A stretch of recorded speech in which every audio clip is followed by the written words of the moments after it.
You are listening to the Information Security Innocent Podcast, Episode 4, originally released on April 24th, 2020. My name's Josh Amishav. This week we'll discuss the latest Infosec news as well as some tips on tracking down who's behind a website. Direct support for this podcast comes from BreachSense, the BreachSense monitoring platform. Integrate BreachSense's powerful yet easy-to-use API into your existing security solutions to prevent account takeover and stop online fraud. COVID-19 has forced us all to stay at home, which has led to a huge increase in demand for grocery delivery services. In some cities, people can't find an open delivery time slot for days or even weeks. Motherboard found several bots that automate the process of grabbing delivery time slots on Amazon and Whole Foods. A bunch of developers made bots that hunt for available delivery slots, grab them, and then allow you to complete your food order later. This increases their chances of actually getting what they ordered before other folks snatch up the available produce.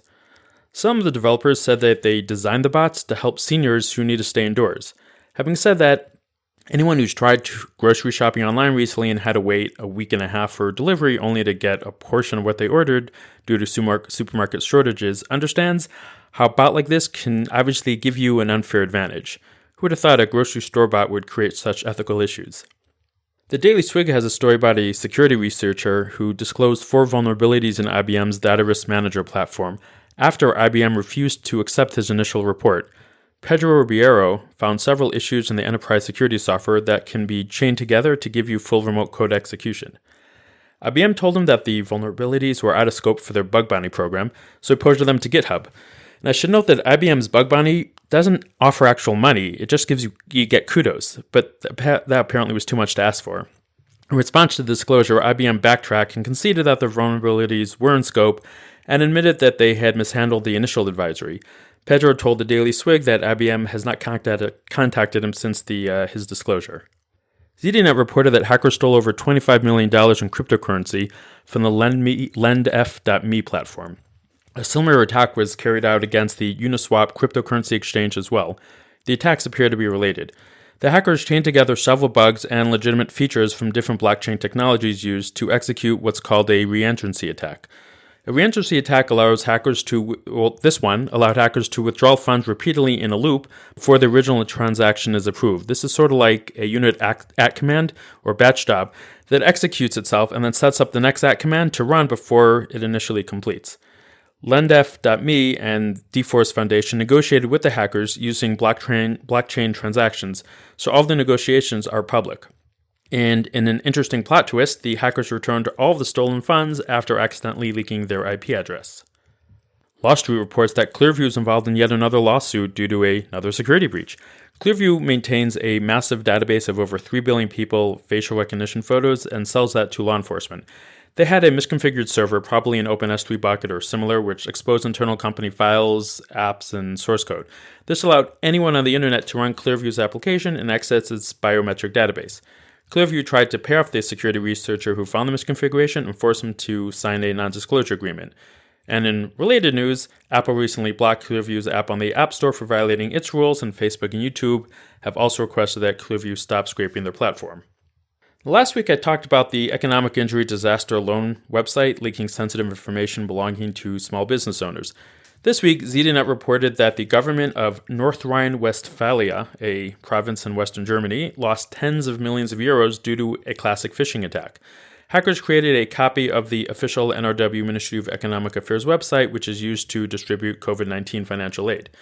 The crooks sent phishing emails with links to their site to lure victims, and the malicious site collected its victims' details, which allowed the attackers to file requests for the government aid using the victims' details but replacing the banking info with their own. NRW officials said that between 3,500 and 4,000 requests made are believed to be fraudulent. Based on investigation, other German state governments require users to upload scanned documents proving their identity or actually downloading the form and mailing it in. The NRW government only required residents to fill out an online form and did not have any additional verification requirements. Now, this story is a bit alarming. TechSpot reported that Twitter sued the Department of Justice for forcing them to hide everything the government asked them about. Presiding Judge Gonzales Rogers dismissed the case on grounds that all the information is directly related to national security. So we know based on information disclosed from NSA contractor and CIA employee Edward Snowden that the U.S. government has extensive surveillance programs which take data from social media sites. Government information requests often involve things like direct messages or location data. Twitter simply wanted to have some transparency on what they're being forced to release. The primary goal was to reveal the number of information requests the government makes, or even just a general ballpark figure. Although this seems like a simple request, it was dismissed on the grounds that, according to the judge, quote, would likely lead to grave or imminent harm to national security. ZDNet has an article on the online children's game site Webkinz, which was breached, leaking almost 23 million records. The data includes usernames and passwords which were hashed using MD5 crypt. Webkinz are real-life toys which you can buy, and you get a code which lets you play as a stuffed animal on their online game Webkinz World. The attacker allegedly used a SQL injection vulnerability to access the data, which has been making the rounds in various forms for months, but the leak just became public this week. It's not clear if the leaked data was part of their archived non-active accounts or not, but in any case, the actual data leaked has limited value. There aren't any real names, email addresses, phone numbers, addresses, or credit card information. Twitter was abuzz this week with a supposed data breach which contained credentials from the World Health Organization, the Gates Foundation, the National Institute of Health, and the Centers for Disease Control and Prevention, among others. The leak originated on 4chan, spread to Paceman and Twitter, then to extremist channels on Telegram. Based on research from a number of security folks, the data isn't the result of a new breach, but rather leaked data from old breaches that was simply aggregated. ZDNet reported that the Tor project is laying off a third of their staff due to the economic effect of the coronavirus. The Tor project is a US-based nonprofit which relies entirely on donations. Traditionally, donors have been users, the private sector, and even the US government. At the moment, it seems like everyone is focused on making it through this pandemic themselves, thus the Tor team is having difficulty raising funds. They're in good company. Other big names like Disney, Tesla, Best Buy, and Gap are laying off staff as well. Finally, last week we reported that Paceman dropped their search support even for lifetime Paceman Pro accounts due to active abuse by third parties for commercial purposes. Up until recently, Pro accounts went for a one-time $50 fee and gave you a bunch of additional functionality. But most importantly, it gave you access to the search API. This obviously makes it harder to track down malware and leak credentials pasted to the site. Now Paceman said that they're evaluating options and may develop a model for independent security researchers. In other words, the new business model will be to continue hosting malicious data, but now charge security researchers to find it. That's it for this week's Infosec news. Now let's move on to our OSINT segment and talk about website attribution and techniques that we can use to investigate who owns a domain. Nickstyle has a great blog post about this. Back in the day, you could query whois and find out the address, phone number, and email address of the person who owned or at least registered the website. Now many domain registrars automatically use privacy services, especially due to GDPR, to hide that info, which drastically reduces the usefulness of the whois service as an OSINT tool. Having said that, knowing who owns or runs a website can be really important to an investigation. Short of getting a warrant or a subpoena, we can still gather clues about who's behind a site, but in some cases, it may still be impossible to get a definitive answer. Reverse lookups can sometimes be useful in seeing what other domains are hosted on the same IP address. Several online tools can help, like ViewDNS, DNSlytics, or DomainTools.com. Let's take a random example from FishTank. Whether FishTank is basically a list of domains that have been reported as recently hosting phishing campaigns. Let's take kamigirtno.ga. When you visit the site, Chrome gives you a big red error message from Google Safe Browsing that says, visiting this website may harm your computer. In this case, the whois lookup actually returns a company name, and it's Gabon TLD, as in the country's top level domain provider. There's also an address and phone number, but no actual person's name. The reverse lookup on ViewDNS can be used to find other domains owned by the same company or individual as a given domain. If we run a reverse whois lookup for kamigirtno.ga, it returns two additional domains registered by the same entity, .ga and my.ga. If we run a whois query on .ga, we get the same Gabon TLD, as well as an actual contact person who registered the domain, and a different address that could be useful in an investigation. Just to note, whose information isn't verified and can't really be trusted. Sometimes when doing reverse lookups, you'll get hundreds or thousands of domains that are sitting on the same server but are probably not related to your target. For example, if we do a reverse lookup on a domain and it's hosted on something like a Cloudflare, there'll be hundreds of other domains on the same IP. In this case, there are two tools we can use. We can use CrimeFlare, or Cloudflare, spelled F-L-A-I-R, to figure out the real IP address. One of the cool features of the Cloudflare tool is that it uses a free census account to query their database to figure out which other IPs have an identical HTML structure as your target, meaning it tells you what other IP is hosting the same website. Another method that's sometimes helpful is to query historical whois information. Both RiskIQ and Security Trails have tools for this. Otherwise, depending on the domain, you can combine the Wayback Machine with who.is query, and I'll leave an example of how to do this in the show notes.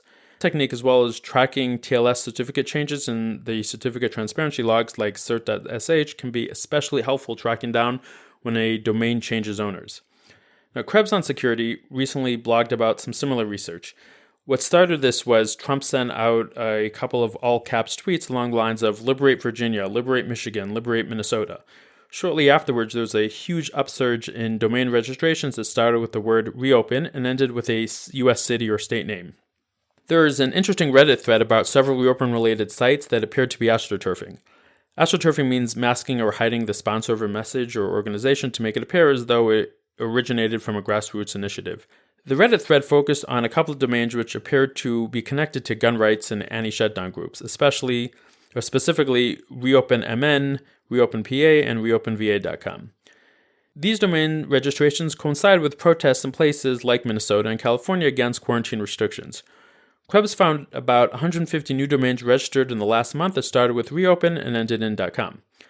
The majority of these domains at this point use privacy controls, but initially some, like MinnesotaGunRights.org, pointed to a Florida resident, who we'll get back to shortly. For now, though, let's focus for a moment on reopenpa.com.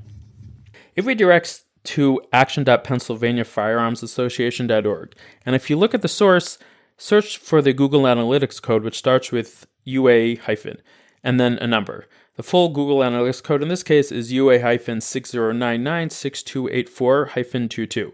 Now the -22 means it's the 22nd site on this Google Analytics account. This means that there should be another 21 domains using the same Google Analytics code. There are a number of websites that allow us to search Google Analytics codes like SpyandWeb, BuiltWith, and Census. In this case, SpyandWeb returns nothing. On BuiltWith, I normally search for the domain, then click on the Relationships profile tab, which brings up the tracker codes. In this case, that technique doesn't work. Instead, we can query builtwith.com/relationships/tag and then the UA tag that we're searching to directly query the analytics code. Note that there's only 13 domains shown, but we know there's more. So let's look at Census. We go to census.io, then click on Search Census Data. Now search for UA-60996284 in quotes. Notice you'll get a bunch of IPs in the response. We need to switch the dropdown from IPv4 hosts to websites. Then that returns another 6 domains, including www.americanfirearmscoalition.org, which leads us to the Door brothers who are behind these websites. And they have a long and interesting history. You can look them up to find out their story and motives. The point, though, is that we can use shared tracking codes to find related websites and eventually who's behind them. An interesting twist to the story, that Florida man we mentioned before who registered a lot of these domains said he spent thousands of dollars to register the domains just to keep them out of the hands of people trying to organize reopen protests and doesn't actually support gun rights or the reopen protests. To summarize, we discussed 3 techniques to find out who's behind a website. Who is and historical who is lookups, reverse IPs to check what other domains are hosted on the same servers and those on close by IPs, and using shared tracking codes like Google Analytics or Mixpanel to find other websites to use the same account. That's it for today. If you have any questions or feedback, please contact me at podcast@breachsense.io. And if you got value from this episode, then please leave a short 2-sentence review on iTunes or Stitcher and share with a friend. See you all next week.